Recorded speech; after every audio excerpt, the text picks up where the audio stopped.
నల్గొండ జిల్లా రాజకీయాల్లో మాటల యుద్ధం మరింత వేడెక్కింది.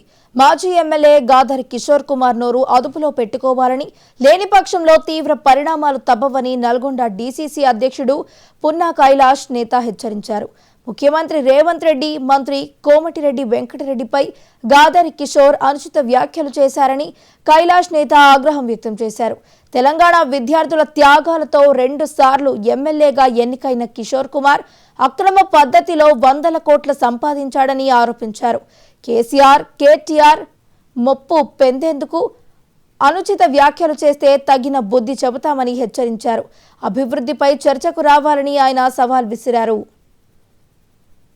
ఎక్స్-ఎమ్మెల్యే తుంగతుర్తి గాదర్ కిషోర్ మాట్లాడుతూ తెలంగాణ రాష్ట్ర ముఖ్యమంత్రి గారి పైన అడ్డగోలి మాట, అది నోరా మోరా అర్థం కానటువంటి భాషతోటి, ప్రపంచం అంగీకరించినటువంటి భాషతోటి తెలంగాణ రాష్ట్ర ముఖ్యమంత్రి గారి పైన, రేవంత్ రెడ్డి గారి పైన చేసినటువంటి వ్యాఖ్యలు, అదేవిధంగా అభివృద్ధితో ప్రజల మన్ననలు పొందినటువంటి కోమటిరెడ్డి వెంకటరెడ్డి గారి పైన చేసినటువంటి బూతు పురాణాన్ని కాంగ్రెస్ పార్టీ పక్షాన, జిల్లా పార్టీ పక్షాన తీవ్రంగా ఖండిస్తా ఉన్నాం. రాజకీయాల్లో కేవలం మనం ఏం చేస్తాం లేదా ప్రభుత్వం ఏమైనా తప్పు చేస్తే క్రిటిసైజ్ చేయవలసినటువంటి అవసరం ఉంది. కానీ నువ్వు గాదర్ కిషోర్వా, గదర్ కిషోర్వా, గార్ది కిషోర్వా అని చెప్పేసి ఈ సందర్భంగా అడగదలుచుకున్నాం. ఊరబంది లెక్క 10 సంవత్సరాలు ఆనాటి మంత్రి జగదీష్ రెడ్డిని అడ్డం పెట్టుకుని, ఉష్కలు భూములలో నయం అడ్డం పెట్టుకుని కోట్ల రూపాయలు సంపాదించినటువంటి గజ దొంగ నువ్వు. అటువంటి దొంగ నువ్వు తెలంగాణ రాష్ట్రం గురించి ఉద్యమాలు చేసినటువంటి త్యాగాలన్నీ కూడా నీకు ఉపయోగపడితే, నువ్వు ఎమ్మెల్యే అయితే అది తెలంగాణ రాష్ట్రానికి కొనగూరినటువంటి ప్రయోజనం సున్నా, తుంగతుర్తి ప్రజలకు చేసినటువంటి ప్రయోజనం సున్నా.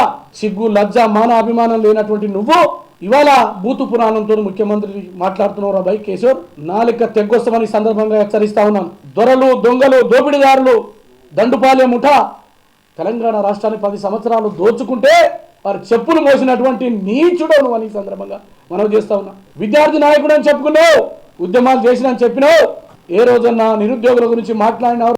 కిషోర్, కేసీఆర్ మెప్పు కొరకు లేదా కేటీఆర్ మెప్పు కొరకు ఇలాంటి మాటలు మాట్లాడుతున్నా నిన్ను బజార్లో బట్టలిప్పి తంతమని సందర్భంగా హెచ్చరిస్తా ఉన్నా. ఆకలితో ఉండకూడదు విద్యార్థులని చెప్పేసి మెస్సు బిల్లులు పెంచినాం, సామాజిక న్యాయం చేసినాం. దళితుడైనటువంటి అందశ్రీ రాసిన గేయాన్ని తెలంగాణ గీతంగా ప్రకటించి మా ముఖ్యమంత్రి గారు ఆఖరికి మరి పాడను మోసి బీసీ, ఎస్సీ, ఎస్టీ హృదయాలలో చెరగని ముద్ర వేసినటువంటి నాయకుడు రేవంత్ రెడ్డి గారు.